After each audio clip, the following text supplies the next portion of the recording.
ರಾಜಧಾನಿಯಲ್ಲಿ ಗಣೇಶನನ್ನ ಅದ್ಧೂರಿಯಾಗಿ ಬರಮಾಡಿಕೊಂಡಿದ್ದಾಗಿದೆ. ವಿಜೃಂಭಣೆಯಿಂದಲೇ ಗಣೇಶ ಮೂರ್ತಿ ವಿಸರ್ಜನೆಯನ್ನು ಮಾಡಲಾಗ್ತಿದೆ.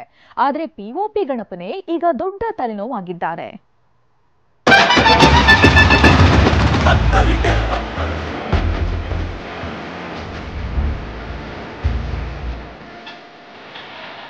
ನಾನಾ ರೂಪದ ಗಜಮುಖ, ಮೂಷಿಕ ವಾಹನವೇರಿ ಬಂದಿದ್ದ ವಿಘ್ನ ವಿನಾಯಕ, ಬಹುರೂಪಿ ಗಣಪನಿಗೆ ಅದ್ದೂರಿ ಅಲಂಕಾರ, ಡಿಜೆ ಸೌಂಡ್ ಹಾಕಿ ಹಾಡು ಕುಣಿತದಿಂದ ಗಣೇಶ ಮೂರ್ತಿ ವಿಸರ್ಜನೆ ಮಾಡ್ತಿದ್ದಾರೆ.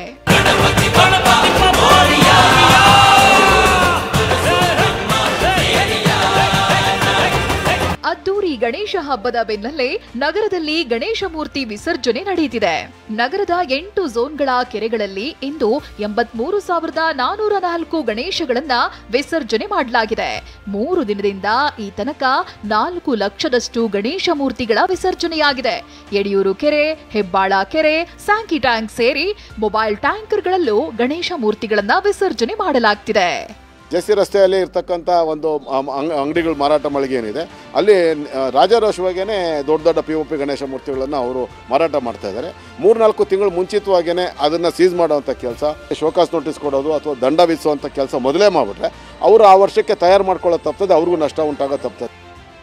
ಕಳೆದ 3 ದಿನಗಳಿಂದ ಕೆರೆಗಳ ಬಳಿ 30% ಪಿಒಪಿ ಗಣೇಶ ಮೂರ್ತಿಗಳೇ ಪತ್ತೆಯಾಗಿವೆ. ಅವುಗಳನ್ನ ವಿಸರ್ಜನೆ ಮಾಡದೆ ಹಾಗೆ ಇಡಲಾಗ್ತಿದೆ. ಪಿಒಪಿ ಗಣಪನನ್ನ ಬ್ಯಾನ್ ಮಾಡಬೇಕು ಅಂತಿದ್ದಾರೆ ಭಕ್ತರು. ಇಷ್ಟೊಂದೆಲ್ಲ ಪೂಜೆ ಮಾಡಿ ಎಲ್ಲ ಮಾಡ್ತೀವಿ, ಅದನ್ನ ಫುಲ್ ಮುಳುಗಕ್ಕಾಗಲ್ಲ, ಅದನ್ನ ಬಿಸಾಡಿರ್ತಾರೆ, ಅದು ನೋಡೋಕೆ ಕಷ್ಟ ಆಗುತ್ತೆ. ಅದರಿಂದ ನಾವು ಅದನ್ನ ಬಳಕೆ ಮಾಡಲ್ಲ. ಸೊ ಎಲ್ಲರಿಗೂ ಅದನ್ನೇ ನಾವು ಸಜೆಸ್ಟ್ ಮಾಡ್ತೀವಿ, ಪಿಒಪಿ ಬೇಡ ಅಂತ. ಇನ್ನು 1 ವಾರ ಗಣೇಶ ಮೂರ್ತಿಗಳ ವಿಸರ್ಜನೆ ಇರಲಿದ್ದು, ಪಿಒಪಿ ಗಣೇಶನನ್ನ ಕರಗಿಸೋದೇ ಕಲ್ಯಾಣಿಗಳ ನಿರ್ವಾಹಕರಿಗೆ ದೊಡ್ಡ ಸವಾಲಾಗಿದೆ. ಪೂರ್ಣಿಮಾ, TV9 ಬೆಂಗಳೂರು.